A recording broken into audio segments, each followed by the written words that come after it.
I'm Taylor Thomas with a CTV News update. October is National Domestic Violence Awareness Month, and one local police department is stepping up to take and do its part. Following the success of their first emergency supply drive for domestic violence victims at the Montgomery County Family Justice Center, the Tacoma Park Police Department decided to do it again.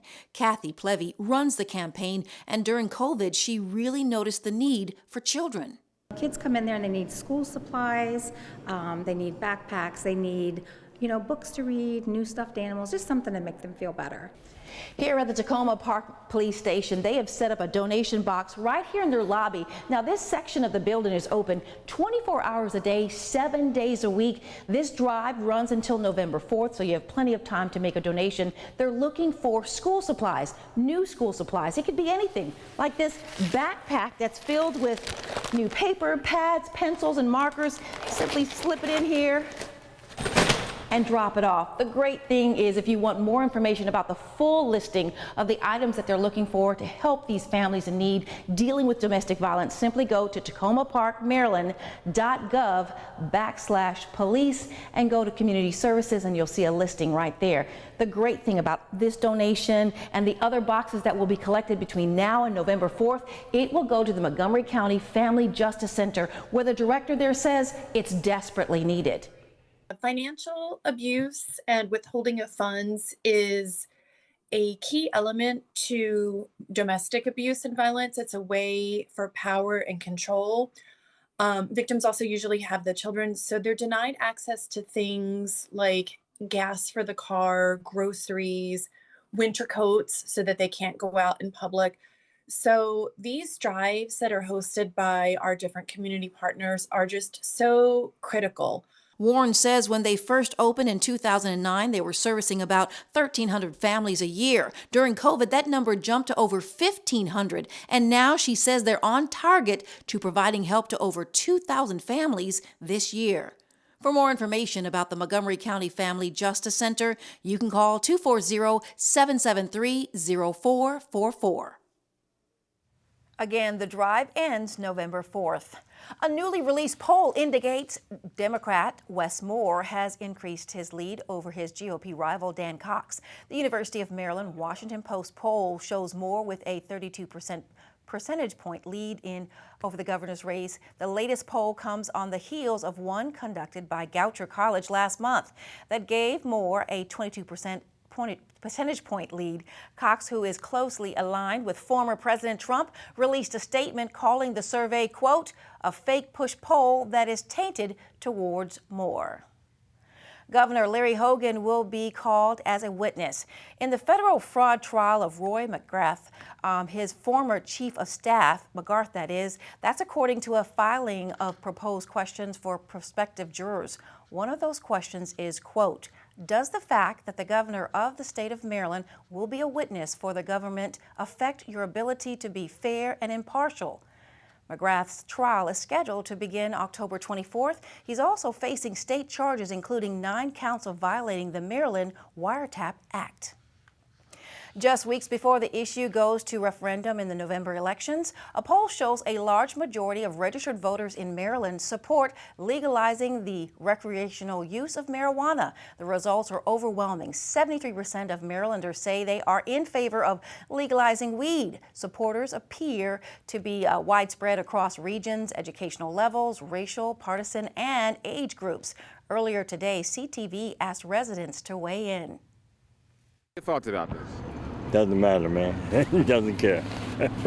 Hey, if I could smoke it, I would. But hey, I'm military, so I don't smoke. So. I think it's similar to abortion for me, where, I don't think it's anyone else's decision. So people should have a right to their own individual choices. So laws that would prevent someone from making that individual choice for them, I will be against. I'm saying I don't support the marijuana use. I know it's good for a lot of stuff, but I just don't support it.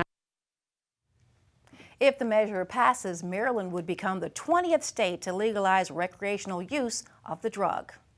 All right, here are the latest COVID-19 numbers for our area. The Maryland Department of Health has confirmed 685 new cases. The county's positivity rate is at 8.71%. 6 Marylanders have died of COVID over the past 24 hours, and 464 people are hospitalized. You're watching CTV News. I'm Taylor Thomas. Coming up, Metro has a warning for Ferry Vaders. Details about the new campaign when we return. Hey you, stop and listen. This is a public service announcement with Dakari Chapman. Why should you know your Constitution and why should you know your rights as a U.S. citizen? How would you like it if someone didn't allow your club to meet at your house? I wouldn't, because that's not cool.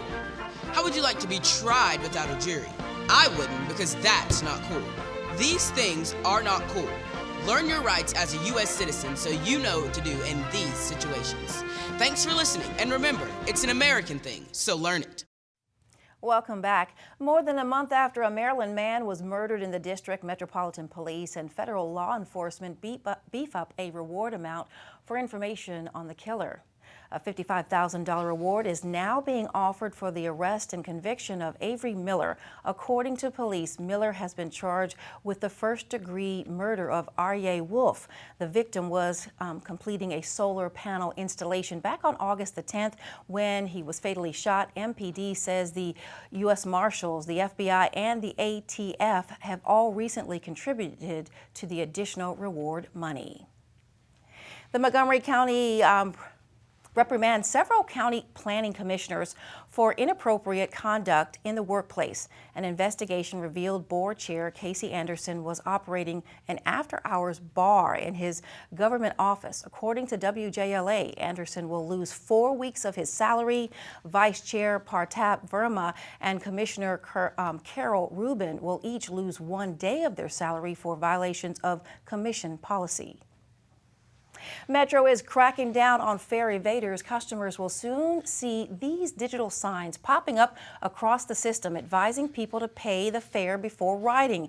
It also warns that police could issue fines. Metro says fare recovery is a major issue, costing it nearly $40 million in fiscal year 2022. The authority says it's one of the top concerns customers have expressed to Metro staff and board members. The warning period ends in November. That's when transit officers will begin issuing citations that range from $50 to $100 depending on the jurisdiction.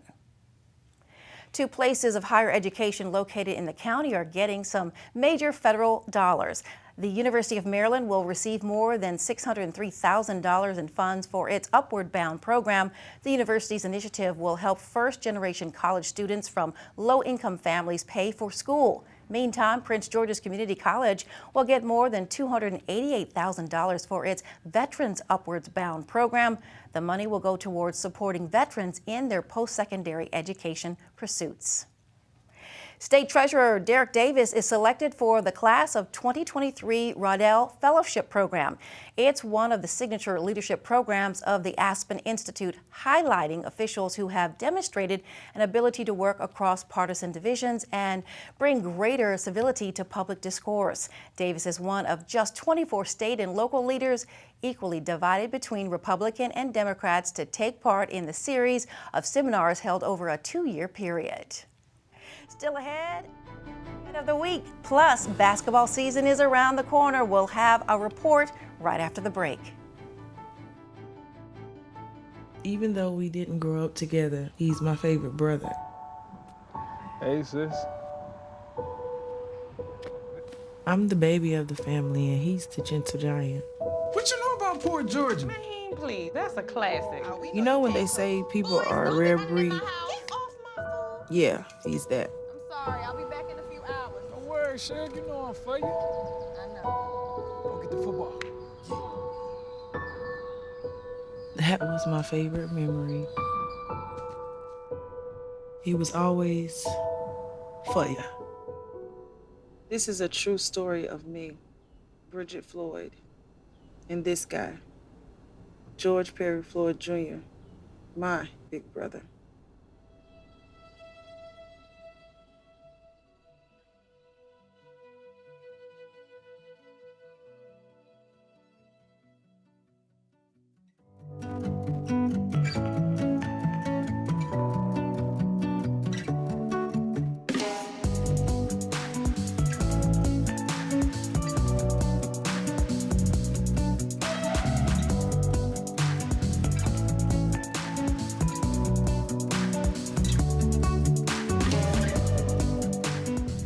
A four-legged canine is looking for his forever home. This is Chris Field. He's an 8-month-old American foxhound. Animal management says Chris Field came into the facility as a stray back in July. He loves to jump around. He is so sweet. He loves to sniff. You take him on a walk. With hounds, they do need a lot of exercise. They can get stir crazy if they are left inside all day. So they definitely do need someone, maybe someone that works from home and can take them on walks throughout the day. Anyone interested in adopting Chris Field or any of his four-legged friends can contact Animal Management at 301-780-7201.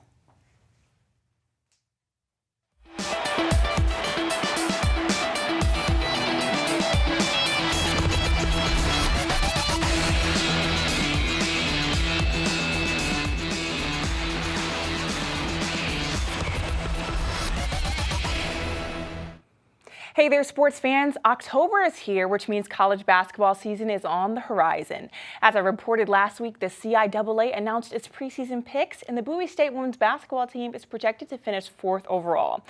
Despite the high ranking, last season was the first time in 4 years that the team did not make the NCAA tournament. Head coach Sade Swan says making sure her team lives up to its standards is a huge goal for this season. Definitely want to get back to the NCAA tournament. And then prior to last year, we were the #1 defensive scoring team in the country for 2 years in a row. So we want to get back to that as well. So those are my top 3. The Bulldogs play their season opener on November 11th. Now, last week, the sports world halted during the Thursday night football game between the Bengals and the Dolphins. In the second quarter of the contest, quarterback Tua Tagovailoa, older brother of University of Maryland quarterback Taulia, was sacked and immediately began to show signs of a major concussion. He was taken off the field on a backboard in a stretcher. The video was very hard to watch, and immediately after seeing it, I could only imagine what his family was feeling. And now, for the first time, we got to hear from his younger brother in yesterday's press conference, and here is what he had to say. When things like that happen with my brother, it's hard for me to, kind of cope with things like that, just because my brother's my heart. He's someone I look up to, someone I talk to every day and stuff like that. So it was just a hard scene for me to, see that. It was more hard because I didn't talk to him on Thursday night or Friday, and I was just so worried about how he's doing. I think my team was the biggest help. My coaches, helping me to, smile. But Friday night, after our team dinner, he finally called me. My brother called me, and he told me he's a big fan of us, and he'd rather watch me play on Saturday and win and stuff like that. So after that phone call, I was happy. And I'm sure he made his brother proud because the Terps went on to win that game on Saturday, beating Michigan State 27-13. Now, Taylor, was so hard to watch because that wasn't his first time getting a concussion. He actually got one earlier on against the Buffalo Bills. Did you happen to see the video? I did, and I was in a lot of conversations with people saying there needs to be something done better than that. Yeah. I cringed when I saw that, and even seeing it again just made me feel funny. Me too. Yeah.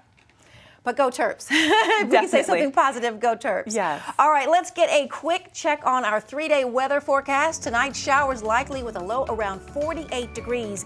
Thursday and Friday, the sun returns, warming daytime temperatures to the mid-70s. Saturday, also sunny, but a bit cooler, with highs only near 59 degrees. And now for the community calendar, the city of Laurel is celebrating Pride. This is the first annual Pride Day event taking place this Saturday, October 8th at Granville Goody Park. Enjoy vendors, food, and live performances. For more information, search Laurel Pride on Facebook. And that's a wrap up of our newscast for this evening. Join us again tomorrow. Good night.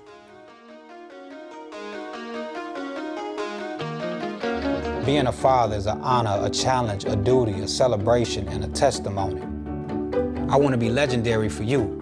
I walk taller because of you, because I found everything to live for.